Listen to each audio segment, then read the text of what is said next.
People rarely reveal their intelligence in the first sentence, but they often reveal their prejudice.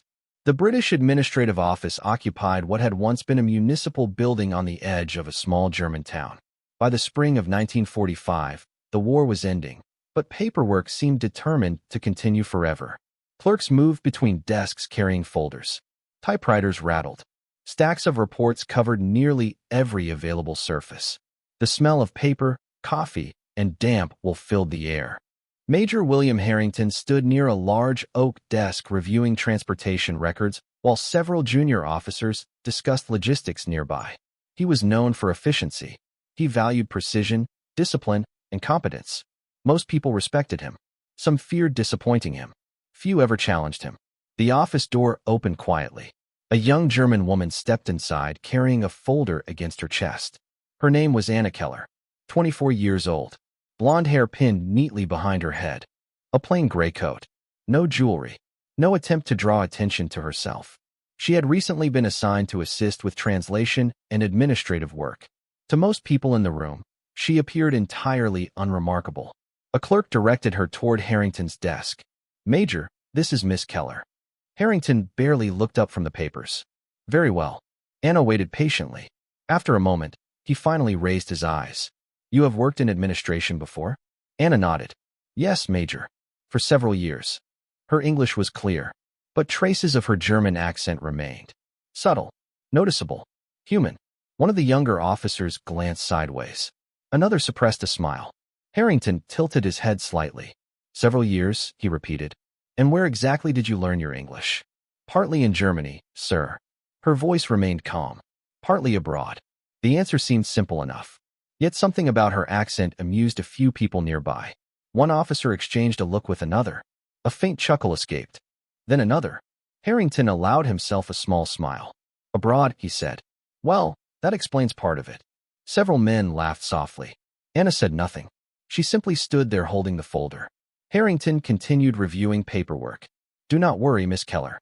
We shall manage to understand one another." More laughter followed. Not cruel, not loud, but unmistakable. The room had reached a conclusion about her within less than a minute. Anna lowered her eyes briefly toward the folder in her hands. Then she looked up again, calm, unoffended, unmoved. The reaction puzzled one of the clerks. Most people became defensive when embarrassed. Others apologized for mistakes they had not made. Anna did neither. She simply listened. The morning continued. Officers discussed schedules. Messengers delivered reports. Typewriters clicked steadily.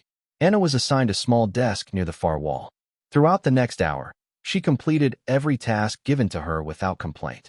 She organized files, sorted correspondence, updated records. Whenever someone spoke to her, she answered politely. Whenever someone joked about her accent, she ignored it. Yet as the hours passed, Major Harrington found himself glancing toward her more often than he intended. There was something unusual about her composure. Most people tried to prove themselves when placed under scrutiny. Anna seemed to have no interest in doing so. And without realizing it, everyone in the office had begun watching the quiet German woman far more closely than she was watching them. The office settled into a steady rhythm as the morning advanced. Sunlight filtered through tall windows and stretched across rows of desks covered with reports, maps, and correspondence. Messengers arrived carrying new folders. Clerks moved between departments. Typewriters filled the air with a constant metallic chatter. Anna Keller worked quietly at her assigned desk near the far wall. She organized records, corrected filing errors, and sorted documents into precise stacks. Nothing about her movements seemed hurried. Nothing seemed uncertain. Yet despite her efficiency, she continued attracting attention for reasons that had little to do with her work. Every time she answered a question, someone noticed her accent. Every time she spoke, a few eyes lifted from nearby desks. It became a pattern. Small comments, small smiles, small assumptions. None of them openly hostile. All of them revealing. Shortly before noon, Major William Harrington approached a group of officers reviewing transportation schedules. Anna happened to be delivering a folder at the same moment. One of the younger officers asked her to verify a shipment date. She answered politely. Her pronunciation carried the same faint trace of Germany that had amused the room earlier. The officer smiled. "There it is again." Another laughed softly. "What? That accent?" He glanced toward Harrington. Makes every sentence sound more dramatic. A few men chuckled. Harrington looked toward Anna. Perhaps that is because every language believes it is the most important one in the room. More laughter followed. Anna handed over the folder without reacting. The shipment arrives Thursday morning, sir. Her voice remained calm. Professional. The conversation should have ended there. Instead, Harrington tilted his head slightly. Tell me, Miss Keller, do you ever find British English difficult? Anna considered the question. Sometimes regional expressions can be challenging. Oh. Harrington smiled. An honest answer. Several officers exchanged amused looks. And yet you seem remarkably confident using it. Anna nodded. It is the only way to improve. Harrington folded his arms. That is one approach. The comment was mild. Yet the implication was clear. He believed she was trying very hard to operate in a world beyond her experience. The room seemed to accept that interpretation immediately. Anna returned to her desk. The officers resumed their discussion. But Major Harrington found himself watching her again. Something about her continued to resist easy explanation. Most people under scrutiny revealed nervous habits. They rushed. They apologized. They over-explained. Anna did none of those things. She worked with the same quiet concentration regardless of who was watching. Around noon, a clerk accidentally delivered several reports to the wrong department. Confusion followed. Questions spread from desk to desk. Anna spent 20 minutes helping reorganize the misplaced files. She did not complain. She did not seek recognition. By the time the error was corrected, most people had already forgotten who solved it. Everyone except Harrington. He had noticed. Not because the task was impressive, because Anna never seemed interested in being noticed for it. That afternoon, while reviewing correspondence near his office door, Harrington overheard two clerks discussing her. She is surprisingly capable.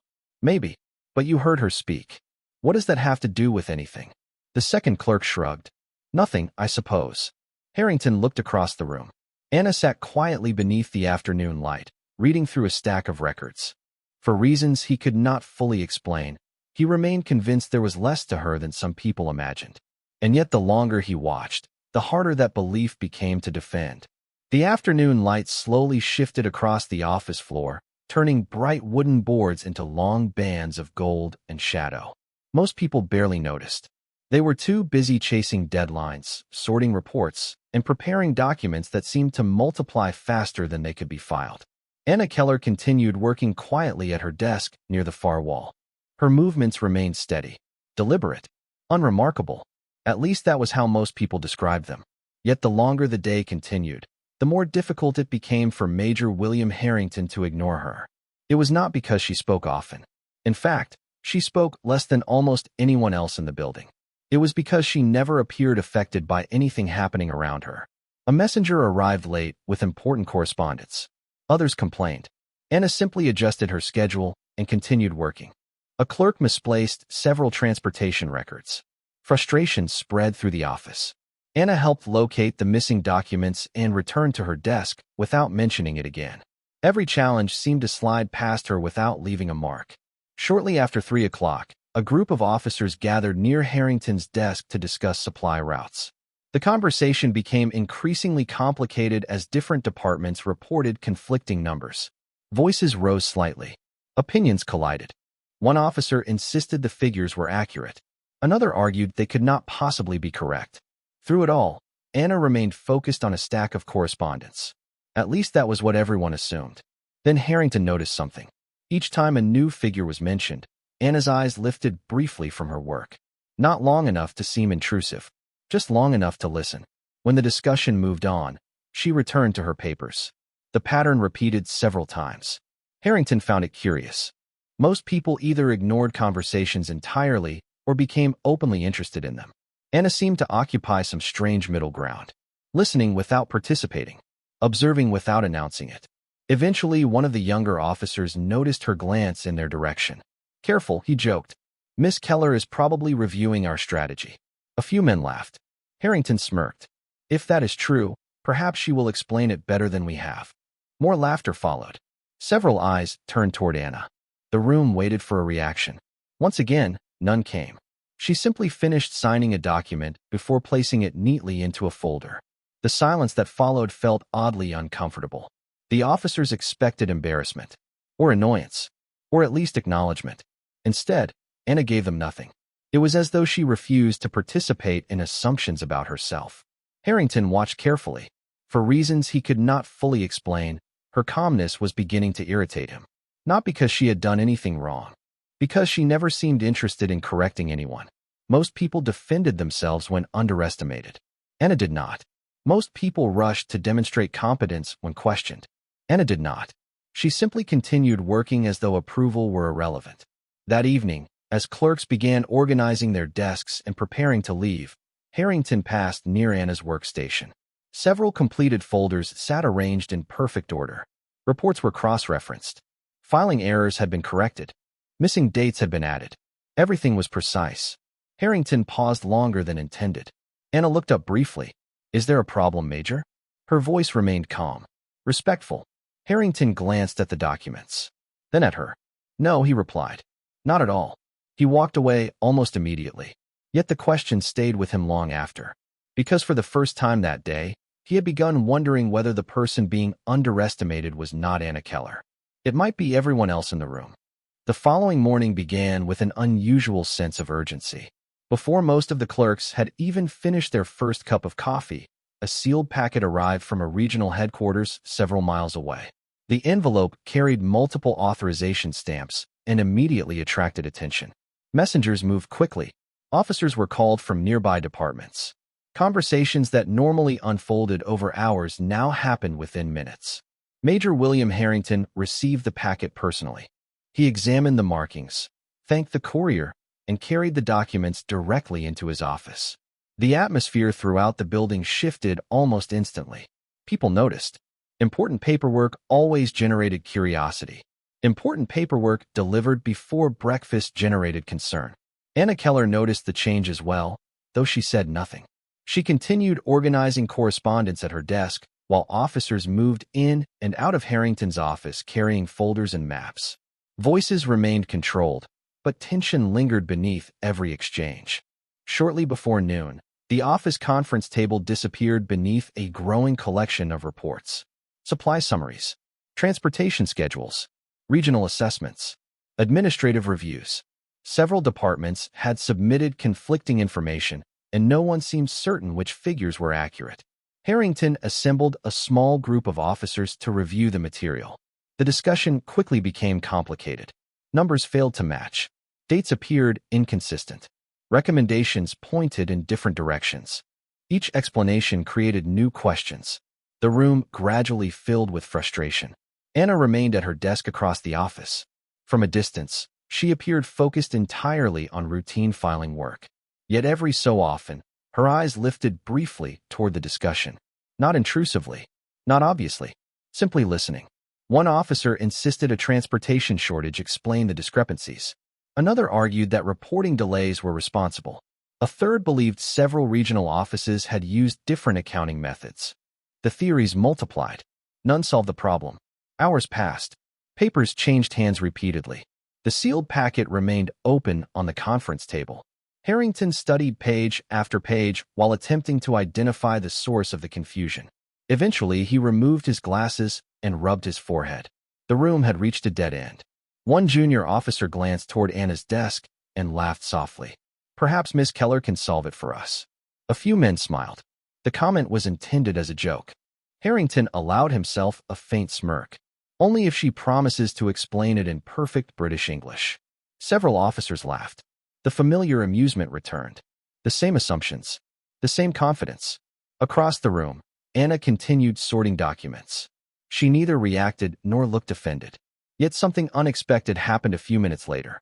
A clerk carrying files stumbled slightly near the conference table. One folder slipped from his hands. Several pages scattered across the floor. Instinctively, people bent down to gather them. One sheet slid several feet away and came to rest near Anna's desk. She picked it up before anyone else could reach it. Her eyes moved across the page. Then she froze for the briefest moment. Not dramatically, just enough for someone paying attention to notice. Unfortunately for everyone involved, Major Harrington happened to be looking directly at her. Anna immediately handed the document back to the clerk. Her expression remained neutral, calm, professional. Yet Harrington had seen something. Not confusion, Not curiosity, recognition, as though she had understood the contents far more quickly than anyone expected. The observation lingered in his mind long after the paper returned to the table. Around him, officers continued debating figures and recommendations. The meeting dragged forward without progress. But for the first time since the packet had arrived, Harrington found himself wondering whether the most important information in the room might not be sitting inside the reports at all. It might be sitting quietly behind a desk near the far wall, listening while everyone else talked. The discussion continued well into the afternoon. What had begun as a routine review of administrative reports had turned into a maze of conflicting figures and unanswered questions. Every officer in the room seemed to have an explanation. None of the explanations matched. The conference table was covered with documents, margins filled with notes, pages marked with pencil corrections, maps unfolded across entire sections of the table. Yet despite hours of effort, the confusion remained exactly where it had started. Major William Harrington stood near the head of the table, studying a report for what felt like the 10th time. The numbers appeared reasonable. The conclusions appeared logical. And yet something about the document continued to bother him. He simply could not identify what it was. Across the room, Anna Keller finished organizing another stack of correspondence. The office had grown quieter. Fatigue was beginning to replace confidence. Even the jokes had become less frequent. People were too busy searching for answers. Eventually, one of the officers pushed back from the table with a sigh. "We are missing something." Another nodded. "The figures work individually. They stop working when you compare them." Harrington glanced down at the report again. The same report that had slipped onto the floor earlier. The same report Anna had briefly seen. Without fully understanding why, he looked toward her desk. Anna was reviewing a filing ledger. Calm as always, unbothered by the tension surrounding everyone else. For several seconds he hesitated. Then he made a decision that surprised even himself. "Miss Keller." The room turned. Anna looked up immediately. "Yes, Major." Harrington lifted the report from the table. "Would you come here for a moment?" Several officers exchanged curious glances. Anna stood and crossed the room. Her footsteps were quiet against the wooden floor.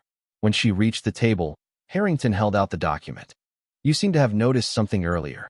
A faint silence settled over the room. Anna looked at the report, but did not immediately take it.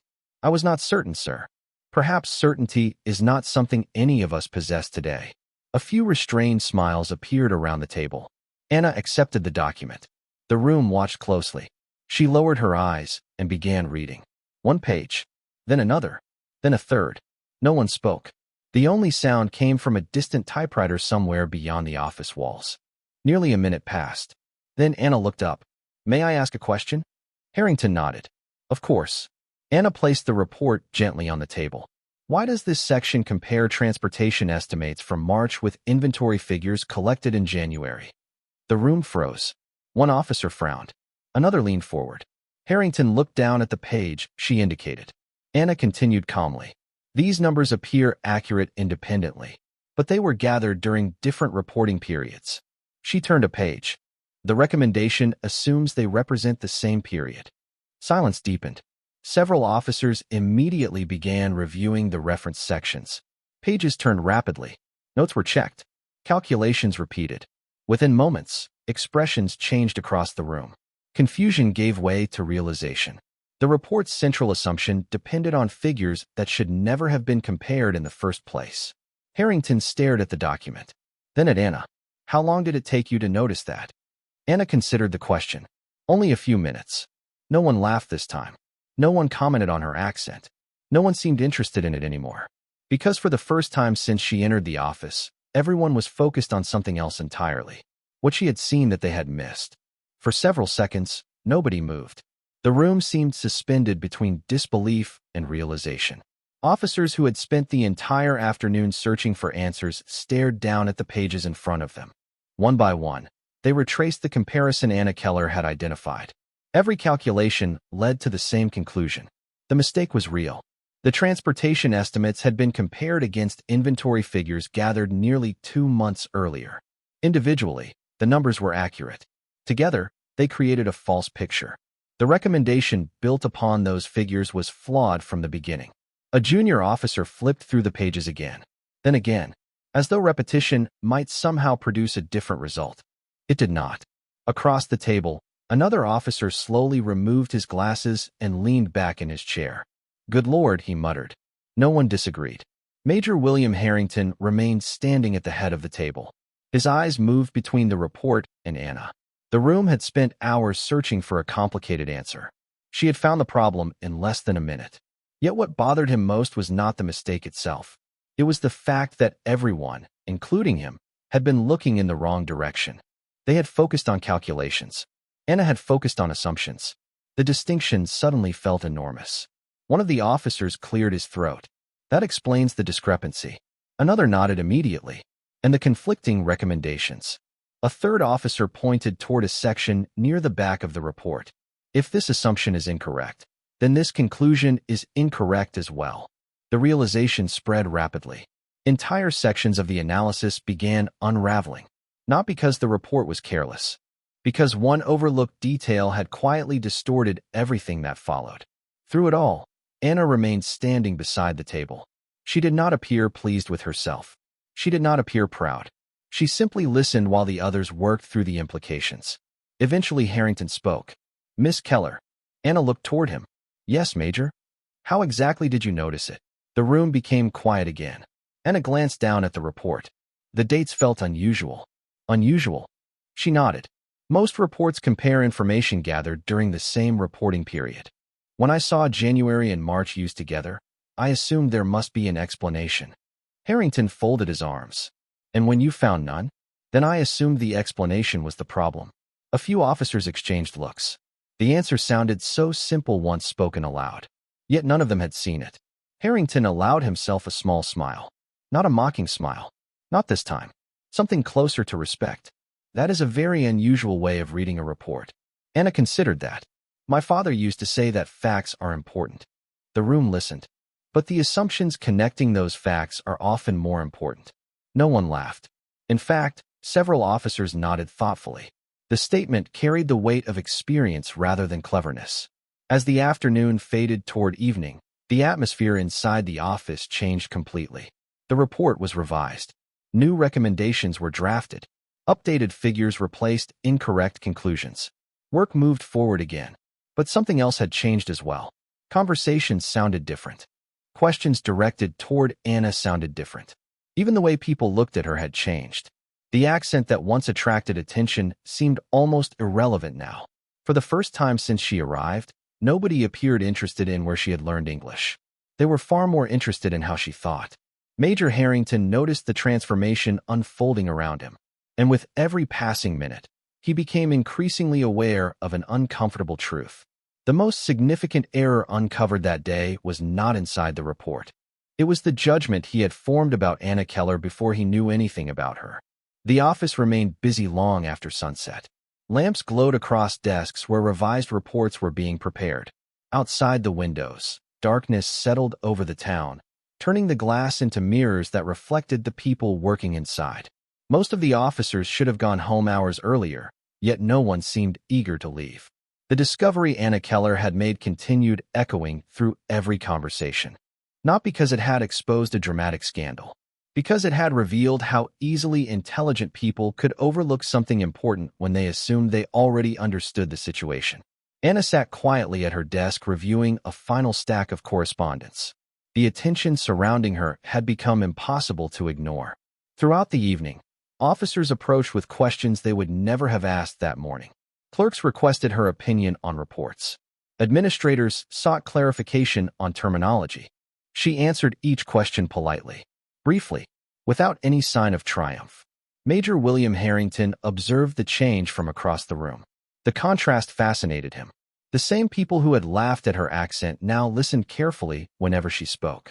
Yet Anna herself seemed completely unchanged. Near 8 o'clock, most of the staff finally began gathering their belongings. Chairs scraped against wooden floors. Filing cabinets closed. The constant noise of typewriters gradually disappeared. Harrington noticed Anna organizing several folders before placing them neatly into a cabinet. When she finished, he walked toward her desk. "Miss Keller." Anna looked up. "Major." For a moment, neither spoke. Then Harrington surprised himself. "Would you join me for a cup of coffee?" Anna seemed mildly surprised as well. Of course. A few minutes later, They sat near a window overlooking the quiet courtyard behind the building. 2 steaming cups rested on a small wooden table between them. Outside, a light rain had begun to fall. Tiny droplets traced silver paths down the glass. The atmosphere felt calmer than it had all day. Harrington studied the woman sitting across from him. For the first time, he realized how little he actually knew about her. "You mentioned your father earlier," he said. Anna nodded. "Yes. He sounds like an unusual man." A faint smile appeared. "He was a professor." That answer explained more than Harrington expected. Anna continued. Languages fascinated him. History as well. He believed understanding another culture was one of the most important skills a person could develop. Harrington listened carefully. "And your English?" "My father insisted I learn it properly." Her smile widened slightly. "Sometimes more properly than I wanted." Harrington laughed softly. "Where did you study?" Anna looked toward the rain-streaked window. "London." The answer hung quietly in the air. Harrington leaned back. Suddenly many things made sense. The confidence, the precision, the unusual way she approached information. Anna continued. "I spent several years there before the war. I worked with academic researchers and translators." She paused. "Most of my work involved reviewing documents and identifying inconsistencies." Harrington could not help smiling. "Which explains today." "Perhaps." Another comfortable silence settled between them. Rain tapped softly against the glass. Finally, Harrington spoke again. "You know, I spent the entire morning believing I understood exactly who you were." Anna looked at him calmly. "Most people do." The answer carried no bitterness, no accusation, only honesty. Harrington lowered his eyes toward his coffee cup. For the first time in a very long time, he found himself reflecting on how quickly certainty could become ignorance. And across the table, Anna Keller sat quietly in the warm light of the office, proving once again that the most remarkable people rarely felt any need to announce themselves. The next morning arrived beneath a sky washed clean by the previous night's rain. Sunlight spilled across the rooftops of the town and through the tall windows of the administrative building. The atmosphere inside the office felt noticeably different. Conversations still filled the room. Typewriters still clicked. Messengers still hurried between departments carrying folders and reports. Yet something had changed beneath the routine. People no longer glanced toward Anna Keller because of her accent. They glanced toward her because they had begun to trust her judgment. Anna seemed unaware of the difference. Or perhaps she simply did not care. She arrived at her desk at precisely the same time as always, removed her coat, organized her papers, and began working. No ceremony. No sign that the previous day's events had altered anything. Shortly before noon, a new situation emerged. A regional office delivered a collection of revised recommendations based on the corrected report. Most of the staff viewed the update as a simple administrative follow-up. The major discrepancy had already been resolved. Everyone assumed the difficult work was finished. Major William Harrington reviewed the revised material while speaking with several officers. The corrections appeared thorough. The calculations aligned. The conclusions seemed reasonable. Around the room, confidence returned. People relaxed. For the first time in days, the office felt ahead of schedule. Anna happened to be organizing related correspondence when one section caught her attention. It was only a single paragraph buried within several pages of recommendations. Most people would have skimmed past it. Anna did not. Her eyes lingered on the page. Then she reached for another document. A transportation summary. Then another. A district allocation report. She compared them quietly. No one noticed at first. Harrington was discussing logistics near the conference table when he glanced toward her desk. Something about her expression looked familiar. It was the same look she had worn just before identifying the flaw in the previous report. Calm, focused, analytical. Harrington excused himself and walked over. "Miss Keller." Anna looked up. "Major." He gestured toward the documents. "Another unusual date?" A faint smile crossed her face. "Not this time." Harrington pulled up a chair. "Then what is it?" Anna arranged the pages side by side. "The figures are correct. That is encouraging. The recommendation is not." Harrington's expression changed immediately. He sat down. Anna pointed toward a section of the report. "The revised allocation assumes transportation demand will remain stable over the next quarter." Harrington nodded. "Yes. But these districts have experienced significant population movement during the last 60 days. She tapped another page. The report acknowledges that. Then another. And this report confirms it. Then another.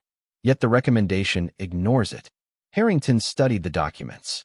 The room around them gradually faded from his attention. Anna continued calmly. The numbers are accurate. The analysis is accurate. The conclusion is the only problem. He read the pages again, slowly this time. Then the realization arrived. She was right. The recommendation relied upon static assumptions despite evidence that conditions were changing rapidly. The mistake would not create an immediate crisis. It would simply produce poor decisions several months later.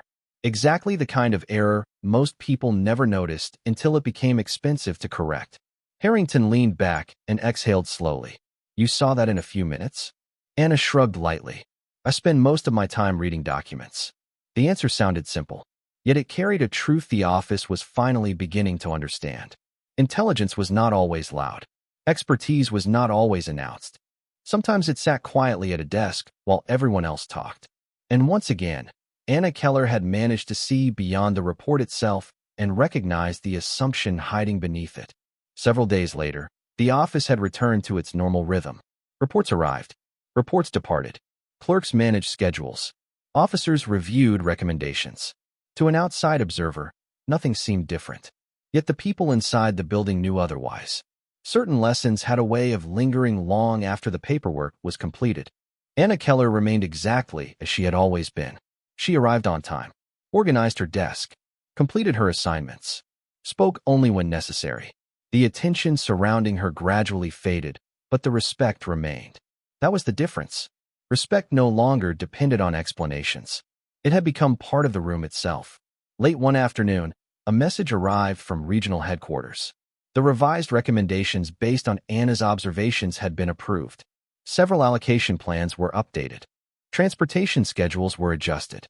Future administrative complications were avoided before they had the chance to develop. The change would affect thousands of pages of paperwork over the coming months. Most people would never know why those decisions had been improved. They would never see the name Anna Keller attached to any of it. That did not seem to bother her. Major William Harrington received the confirmation personally. After reading the final approval, he remained seated for several moments. The paper in his hands represented more than an administrative success. It represented a personal lesson he had not expected to learn. Near the end of the workday, he crossed the office carrying the document. Anna was organizing files into a cabinet when he approached. Miss Keller. She turned toward him. Major. Harrington handed her the report. You may wish to see this. Anna read the brief summary. A small smile appeared. Nothing dramatic. Just quiet satisfaction. That is good news. Harrington nodded. It is. For a moment, he searched for the right words. Strangely, finding them seemed more difficult than reviewing any report. Finally, he spoke. When you first arrived here, I made certain assumptions. Anna looked at him calmly. Most people did. Harrington smiled slightly. Yes, they did. He glanced around the office. Clerks worked at their desks. Typewriters clicked softly. Afternoon sunlight spilled through the windows. Ordinary moments continued unfolding around them. The truth is, he said, I thought your accent told me everything I needed to know. Anna remained silent, not encouraging him, not rescuing him from the discomfort, simply listening. Harrington continued. I was wrong. The admission hung quietly between them. Anna looked down at the report in her hands, then back at him. Accents tell us where a person has been. Her voice remained calm, not who they are. Harrington let out a slow breath. The simplicity of the statement made it impossible to argue with. Across the room, several officers had begun listening without pretending otherwise. No one laughed. No one interrupted. The atmosphere felt different from the day Anna arrived. Different because people had changed. Not her. Harrington extended his hand. Anna shook it. The gesture was simple, professional, yet it carried genuine respect. As the afternoon light faded beyond the windows, work continued throughout the building. Reports were filed. Schedules were updated. Another ordinary day moved toward its conclusion. But for the people who had witnessed the past week, something remained. A memory, a lesson, a reminder that intelligence rarely arrives with an announcement. That dignity does not require permission. That assumptions often reveal more about the observer than the person being observed. And as Anna Keller returned to her work, calm and composed as ever, the office carried forward a truth it would not soon forget. She did not defend her worth. She revealed it. She did not raise her voice. She raised the standard.